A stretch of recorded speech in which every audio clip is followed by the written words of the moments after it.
যে রাজনৈতিক দলগুলো আসলে আমাদের কথা শুনছে না, আমাদের আকাঙ্ক্ষাকে বুঝতে পারছে না, আমাদের স্বপ্নগুলো নিয়ে তাদের কোনো ভাবনা নাই। তারা এক ভিন্ন গ্রহে থাকেন। তারা মনে করেন তাদের বাপের নামে, মায়ের নামে, ছেলেমেয়ের নামে, বোন নামে গ্রাম, ইউনিয়ন, জেলা, উপজেলার নাম বদলে দেবেন, এবং এটাই হচ্ছে বাংলাদেশ। সে বুঝতে পারছে না যে আমরা ওই বাংলাদেশে এখন আর থাকি না। ওই বাংলাদেশের রাজনীতি যারা করতে, তাদেরকে 24-এ বিদায় করে দেওয়া হয়েছে। 4,500 কোটি টাকার মূর্তি বানিয়েছিল শুধু শেখ পরিবার, শেখ হাসিনার সরকার সারা বাংলাদেশে। সেই মূর্তিগুলো পর্যন্ত 24-এ ভেঙে দিয়েছে। অতএব বুঝতে হবে, বাপ মা, পোলাপান, বংশ, এদের পূজা করবার রাজনীতি দেখবার জন্য 24 পরবর্তী জাতি, সত্তা, তরুণরা আসলে প্রস্তুত না। অতএব বাংলাদেশের রাজনৈতিক দল যারা পক্ষে আছেন, বিপক্ষে আছেন, সংসদের বাইরে আছেন, তাদেরকে এই মনস্তত্ত্ব বোঝা দরকার যে 24 ফান্ডামেন্টালি এই রাষ্ট্র কাঠামোর চিন্তা, মনস্তত্ত্ব বদলে দিয়েছে। যদি এই উপলব্ধিতে আপনারা আসতে না পারেন, মনে রাখবেন যে বাংলাদেশ থাকবে, বাংলাদেশের লাল সবুজের পতাকা থাকবে, এখানে রাজনীতি থাকবে, স্বপ্ন থাকবে, লড়াই থাকবে, শুধু আপনারা থাকবেন না। যেভাবে আওয়ামী লীগের মতো নাই হয়ে গেছেন, বাংলাদেশের সকল রাজনৈতিক দলগুলো, পুরাতন দলগুলো, যারা পারিবারিক বংশধারার ভিত্তিতে মনে করছেন তারা জন্মগতভাবে এই দেশ শাসন করবার অধিকার নিয়েছেন, আপনারাও থাকবেন না। এটাই পৃথিবীর ইতিহাস, বারবার এটা হয়েছে। এবং দেখেন, আওয়ামী লীগের সেক্রেটারি ওবায়দুল কাদের গত কয়দিন আগে বলেছে ভিডিও বার্তায় যে অনুশোচনা তো দূরের কথা, লাশের বদলে লাশ, চোখের বদলে চোখ, ভায়োলেন্সের বদলে ভায়োলেন্স করাবে তার নেতাকর্মীদেরকে দিয়ে। মানে তারা পৃথিবীর কোন জায়গায় বাস করছে? তারা নাকি ফিরে আসবে, আপা নাকি ফিরে আসবে, রাজপথ কাঁপবে, বাংলাদেশ হাসবে, আর আমরা সব গর্তে চলে যাব। কি এক স্বপ্নে তারা বাস করছে।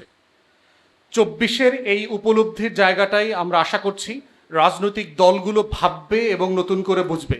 এখানে আমাদের 24-এর গণ অভ্যুত্থানের শহীদ জননী আছেন বেগম রোকেয়া আপা, এবং মাননীয় সংসদ সদস্য যারা আছেন, সংসদকে আমরা অনুরোধ করছি, শফিক ভাই একটু বলে গেছেন, 24-কে প্রোটেক্ট করবার জন্য 24-এর স্যাংটিটি, সম্মান, মর্যাদা, 24-এর ঘটনা এবং 24-এর এই শহীদদের বিচার, আহতদেরকে পুনর্বাসন মিলায় একটা আইন করতে হবে। সকল দল মিলে এই আইন করতে হবে। শাওনদের যেন বাংলাদেশে আর এই দুঃসাহস না হয় 24-কে নিয়ে ফাইজলামি করার। এই ফাইজলামি করবার কোনো সুযোগ আর দেওয়া যাবে না। এবং এটা মাথায় রাখবেন, সরকারকে আমরা বলছি, যদি এটা না করেন আপনাদের অস্তিত্ব গদি কিন্তু টানের মধ্যে পড়ে যাবে। এটাই বাস্তবতা। অতএব আইনের ফ্রেম করতে হবে যেন মানুষ আইন হাতে তুলে না নেয়, মানুষ মব তৈরি করতে বাধ্য না করে, শাওনকে যেখানে সেখানে দেখলে যেন চটথাপ্পড় মারার উদ্যোগ কেউ না নেয়। এটা আইনের ফ্রেমে আনতে হবে, তাকে বিচারিক প্রক্রিয়ার মধ্য দিয়ে দিতে হবে। একইভাবে হীনমন্যতা দেখতেছি আওয়ামী লীগের বিচার করবা নিয়ে।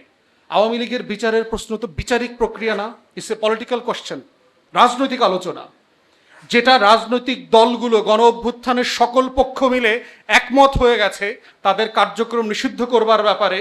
সেখানে আমাদের একজন মাননীয় উপদেষ্টা বললেন যে বিচারিক প্রক্রিয়াকে রেফার করে। নাৎসিদেরকে ব্যান করবার জন্য ওখানকার জার্মানির আদালতে যেতে হয় নাই দ্বিতীয় বিশ্বযুদ্ধের পরে, ফ্যাসিস্টদেরকে ব্যান করবার জন্য ইটালির আদালতে যেতে হয় নাই, সিরিয়াতে অথবা ইরাকে বাথ পার্টিকে ব্যান করবার জন্য ওখানকার আদালতে যেতে হয় নাই। রাজনৈতিক দলগুলো মিলে সিদ্ধান্ত নিয়েছে, এটা একটা পলিটিক্যাল কোয়েশ্চেন। এবং বাংলাদেশে ফাংশনাল গণ অভ্যুত্থানের পক্ষের সকল রাজনৈতিক দলগুলো মিলে এই সিদ্ধান্ত নিতে হবে আওয়ামী লীগের প্রশ্ন কি, এবং এটা সিদ্ধান্ত নেওয়া হয়ে গেছে। অতএব আমরা আশা করব অবিলম্বে আপনার আওয়ামী লীগের রাজনৈতিক কার্যক্রম নিষিদ্ধ করবার ব্যাপারে সংসদে আইন পাশ করবেন, পাশাপাশি বিচারিক প্রক্রিয়াও চলতে থাকবে। এবং এই উপলব্ধির জায়গা থেকেই হচ্ছে বাংলাদেশকে গড়ে তোলার যে লড়াই, সেই আজাদির লড়াইটা শত শত বছর ধরে চলবে। 1204 থেকে শুরু হয়ে এটা 24-এ শেষ হয়ে যাবে না। এই মুক্তির লড়াই আমাদের মঞ্জিলে মাকসুদ পর্যন্ত, যতদিন পর্যন্ত এই দেশটা স্বপ্নের দেশ না হয়, ততদিন পর্যন্ত আমরা আমাদের সেই লড়াই চালিয়ে যাব। যে মুক্তির নেশা এই অঞ্চলের মানুষকে বছরের পর বছর, দশকের পর দশক, শতকের পর শতক ধরে প্রচণ্ড রকম করে উদ্বেলিত করেছে, সেই ঘটনার ধারাবাহিকতাই সবচেয়ে কালেকটিভ মেমোরি, আমাদের সম্মিলিত স্মৃতির জায়গায় সবচেয়ে পাওয়ারফুল স্মৃতি হচ্ছে এই জাতির 2024-এর গণ অভ্যুত্থান। এবং এটাকে যদি আপনি অন্য যে কোনো ঘটনার সাথে তুলনা করেন, দেখবেন যে অনেক মিলের জায়গা যেমন আছে, আবার এই ঘটনাই আমাদের ইতিহাসের অনেক ইউনিক ঐতিহাসিক অনুষঙ্গের জন্ম দিয়েছে। মিলের জায়গা হচ্ছে যে আমাদের 24-এও জালেম শাসক ফেরাউন ঠিক একইভাবে লক্ষ লক্ষ তরুণ যুবাদের সিপাহী সৈন্যদের ভয়ে গণভবন থেকে পালিয়ে পিছনের দরজা দিয়ে চলে গেছেন। তখন তার টেবিলে খাওয়ার সময় গরম ভাত ছিল, ফ্রিজে রান্না করা খাবার ছিল, কিন্তু খাবারটা জুটে নাই। লক্ষণ সেনের একই অবস্থা হয়েছিল, খাবার রেডি ছিল, খেতে পারে নাই, পালিয়ে যেতে হয়েছে। এবং পালিয়ে এমন একটা দেশে গেছেন যেটা আমরা সবসময় বলেছি তিনি ওই দেশের দালাল, এবং এইটাকে নিয়ে আবার তারা রাজনীতি করত যে তারা ওই দেশের দালাল না আবার বলার চেষ্টা করত। কিন্তু তিনি সেখানে গিয়ে এবং ভারত সরকারের গত 2 বছরের আচরণের মধ্য দিয়ে এটা প্রমাণিত হয়েছে যে আসলে কে কাদেরকে দশকের পর দশক ধরে পুষে এই গোখরা সাপটা বানিয়েছে দুধ কলা খাইয়ে। অতএব জুলাই গণ অভ্যুত্থানের মধ্য দিয়ে যারা অনেকে আশঙ্কা করছেন যে জুলাই চলে গেছে, জুলাই ব্যর্থ হয়েছে, এইটা সিম্পলি সম্ভব না। এত সম্মিলিত স্মৃতি আমাদের ইতিহাসের অন্য কোনো ঘটনার নাই। 71-এর মুক্তিযুদ্ধ, 47-এর ব্রিটিশ বিরোধী আন্দোলন থেকে আজাদি, প্রত্যেকটা আমার রাষ্ট্রের গুরুত্বপূর্ণ ঘটনা। কিন্তু তথ্য প্রযুক্তির কারণে, মোবাইল ইন্টারনেটের কারণে যেটা হয়েছে যে লক্ষ লক্ষ মানুষের স্মৃতি থেকে এইটা এখন অডিও ভিজুয়াল ফর্মে চলে গেছে এই মেমোরিটা। তাই আপনারা দেখবেন জুলাই আসলে যেটা হয়, আমরা প্রতি বছর নতুন নতুন ভিডিও দেখতে পাচ্ছি, নতুন নতুন ঘটনা আপলোড হচ্ছে। গত কয়েকদিন আগে প্রথমবার এই ভিডিওটা দেখলাম যে একজন গুলিবিদ্ধ তরুণ শহীদ হবার আগে তাকে যারা আহত অবস্থায় তুলে নিয়ে যাচ্ছে তাদেরকে সে বলছে আমার মায়ের ফোন নাম্বারটা রাখেন, তাকে একটু জানিয়ে দেবেন যে আমি আমার লাশটা কোথায় আছে। অতএব এই যে সম্মিলিত স্মৃতি, মেমোরি, এবং সবচেয়ে বড় অর্জন যেটা আমরা দেখতে পাচ্ছি সেটা হচ্ছে রাজনৈতিক দলগুলো যখন জুলাইয়ের আকাঙ্ক্ষা থেকে পিছনে ফিরে আসতেছে, আমাদের তরুণরা, আমাদের যুবকরা রাজনীতির বাইরে এসে জুলাইকে ধারণ করছে, জুলাইয়ের মালিকানা নিচ্ছে। এবং তরুণরা, যুবকরা যখন জুলাইয়ের মালিকানা নিয়ে নেবে তখন বুঝতে হবে যে বর্তমান রাজনৈতিক দলগুলো কিভাবে অপ্রাসঙ্গিক হয়ে গেছে, তারা জুলাইকে ধারণ করতে পারছে না। এবং এই ঘটনাগুলো কিন্তু বারবার ঘটতেছে। গত প্রায় 10 বছর ধরে যদি দেখেন, কোটা বিরোধী আন্দোলন হয়েছে তরুণদের নেতৃত্বে, কিন্তু কোনো রাজনৈতিক ছাত্র সংগঠনের নেতৃত্বে না। ভ্যাট বিরোধী আন্দোলন হয়েছে তরুণদের নেতৃত্বে, কিন্তু কোনো ছাত্র সংগঠনের নেতৃত্বে না। নিরাপদ সড়ক চাই আন্দোলন হয়েছে আমাদের শিশু কিশোর, আমাদের তরুণদের নেতৃত্বে, কিন্তু কোনো রাজনৈতিক দলের নেতৃত্বে না। ঠিক একইভাবে 24-এর গণ অভ্যুত্থান দেখেন, আমাদের বড় বড় রাজনৈতিক দলগুলো গত 17-18 বছর ধরে টানা ফ্যাসিবাদ বিরোধী লড়াই করেছে, কিন্তু তাদের নেতৃত্বে এই গণ অভ্যুত্থানটা হয় নাই। কিন্তু তাদের অনেক ত্যাগ আছে, তারা ফ্যাসিবাদের হাতে মজলুম ছিলেন, জুলুমের শিকার হয়েছেন। অতএব এই যে তরুণদের ভিতরে একটা অনুভূতি তৈরি হচ্ছে যে বছরের পর বছর ধরে যে রাজনৈতিক দলগুলো আসলে আমাদের কথা শুনছে না, আমাদের আকাঙ্ক্ষাকে বুঝতে পারছে না, আমাদের স্বপ্নগুলো নিয়ে তাদের কোনো ভাবনা নাই, তারা এক ভিন্ন গ্রহে থাকেন। তারা মনে করেন তাদের বাপের নামে, মায়ের নামে, ছেলে মেয়ের নামে, বোন নামে গ্রাম, ইউনিয়ন, জেলা, উপজেলার নাম বদলে দেবেন, এবং এটাই হচ্ছে বাংলাদেশ। সে বুঝতে পারছে না যে আমরা ওই বাংলাদেশে এখন আর থাকি না। ওই বাংলাদেশের রাজনীতি যারা করতে তাদেরকে 24-এ বিদায় করে দেওয়া হয়েছে। 4,500 কোটি টাকার মূর্তি বানিয়েছিল শুধু শেখ পরিবার, শেখ হাসিনার সরকার সারা বাংলাদেশে। সেই মূর্তিগুলো পর্যন্ত 24-এ ভেঙে দিয়েছে। অতএব বুঝতে হবে বাপ মা, পোলাপান, বংশ, এদের পূজা করবার রাজনীতি দেখবার জন্য 24 পরবর্তী জাতি, সত্তা, তরুণরা আসলে প্রস্তুত না। অতএব বাংলাদেশের রাজনৈতিক দল যারা পক্ষে আছেন, বিপক্ষে আছেন, সংসদের বাইরে আছেন, তাদেরকে এই মনস্তত্ত্ব বোঝা দরকার যে 24 ফান্ডামেন্টালি এই রাষ্ট্র কাঠামোর চিন্তা, মনস্তত্ত্ব বদলে দিয়েছে।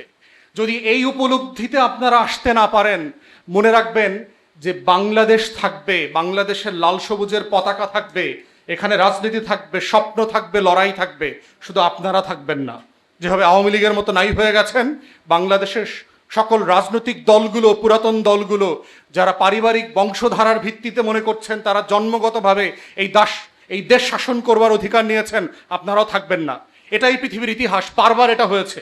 এবং দেখেন আওয়ামী লীগের সেক্রেটারি ওবায়দুল কাদের গত কয়দিন আগে বলেছে ভিডিও বার্তায় যে অনুশোচনা তো দূরের কথা, লাশের বদলে লাশ, চোখের বদলে চোখ, ভায়োলেন্সের বদলে ভায়োলেন্স করাবে তার নেতাকর্মীদেরকে দিয়ে। মানে তারা পৃথিবীর কোন জায়গায় বাস করছে? তারা নাকি ফিরে আসবে, আপা নাকি ফিরে আসবে, রাজপথ কাঁপবে, বাংলাদেশ হাসবে, আর আমরা সব গর্তে চলে যাব। কি এক স্বপ্নে তারা বাস করছে। 24-এর এই উপলব্ধির জায়গাটাই আমরা আশা করছি রাজনৈতিক দলগুলো ভাববে এবং নতুন করে বুঝবে। এখানে আমাদের 24-এর গণ অভ্যুত্থানের শহীদ জননী আছেন বেগম রোকেয়া আপা, এবং মাননীয় সংসদ সদস্য যারা আছেন, সংসদকে আমরা অনুরোধ করছি, শফিক ভাই একটু বলে গেছেন, 24কে প্রোটেক্ট করবার জন্য, 24-এর স্যাংটিটি, সম্মান, মর্যাদা, 24-এর ঘটনা এবং 24-এর এই শহীদদের বিচার, আহতদেরকে পুনর্বাসন মিলায় একটা আইন করতে হবে। সকল দল মিলে এই আইন করতে হবে। শাওনদের যেন বাংলাদেশে আর এই দুঃসাহস না হয় 24কে নিয়ে ফাইজলামি করার। এই ফাইজলামি করবার কোনো সুযোগ আর দেওয়া যাবে না। এবং এটা মাথায় রাখবেন, সরকারকে আমরা বলছি, যদি এটা না করেন আপনাদের অস্তিত্ব গদি কিন্তু টানের মধ্যে পড়ে যাবে। এটাই বাস্তবতা। অতএব আইনের ফ্রেম করতে হবে যেন মানুষ আইন হাতে তুলে না নেয়, মানুষ মব তৈরি করতে বাধ্য না করে, শাওনকে যেখানে সেখানে দেখলে যেন চটথাপ্পড় মারার উদ্যোগ কেউ না নেয়। এটা আইনের ফ্রেমে আনতে হবে, তাকে বিচারিক প্রক্রিয়ার মধ্য দিয়ে দিতে হবে। একইভাবে হীনমন্যতা দেখতেছি আওয়ামী লীগের বিচার করবা নিয়ে। আওয়ামী লীগের বিচারের প্রশ্ন তো বিচারিক প্রক্রিয়া না, ইটস এ পলিটিক্যাল কোশ্চেন, রাজনৈতিক আলোচনা, যেটা রাজনৈতিক দলগুলো গণ অভ্যুত্থানের সকল পক্ষ মিলে একমত হয়ে গেছে তাদের কার্যক্রম নিষিদ্ধ করবার ব্যাপারে। সেখানে আমাদের একজন মাননীয় উপদেষ্টা বললেন যে বিচারিক প্রক্রিয়াকে রেফার করে। নাৎসিদেরকে ব্যান করবার জন্য ওখানকার জার্মানির আদালতে যেতে হয় নাই দ্বিতীয় বিশ্বযুদ্ধের পরে, ফ্যাসিস্টদেরকে ব্যান করবার জন্য ইটালির আদালতে যেতে হয় নাই, সিরিয়াতে অথবা ইরাকে বাথ পার্টিকে ব্যান করবার জন্য ওখানকার আদালতে যেতে হয় নাই। রাজনৈতিক দলগুলো মিলে সিদ্ধান্ত নিয়েছে এটা একটা পলিটিক্যাল কোশ্চেন, এবং বাংলাদেশে ফাংশনাল গণ অভ্যুত্থানের পক্ষের সকল রাজনৈতিক দলগুলো মিলে এই সিদ্ধান্ত নিতে হবে আওয়ামী লীগের প্রশ্ন কি, এবং এটা সিদ্ধান্ত নেওয়া হয়ে গেছে। অতএব আমরা আশা করব অবিলম্বে আপনার আওয়ামী লীগের রাজনৈতিক কার্যক্রম নিষিদ্ধ করবার ব্যাপারে সংসদে আইন পাশ করবেন, পাশাপাশি বিচারিক প্রক্রিয়াও চলতে থাকবে। এবং এই উপলব্ধির জায়গা থেকেই হচ্ছে বাংলাদেশকে গড়ে তোলার যে লড়াই, সেই আজাদির লড়াইটা শত শত বছর ধরে চলবে। 1204 থেকে শুরু হয়ে এটা 24-এ শেষ হয়ে যাবে না। এই মুক্তির লড়াই আমাদের মঞ্জিলে মাকসুদ পর্যন্ত, যতদিন পর্যন্ত এই দেশটা স্বপ্নের দেশ না হয় ততদিন পর্যন্ত আমরা আমাদের সেই লড়াই চালিয়ে যাব। সবাইকে অসংখ্য ধন্যবাদ। আসসালামু আলাইকুম।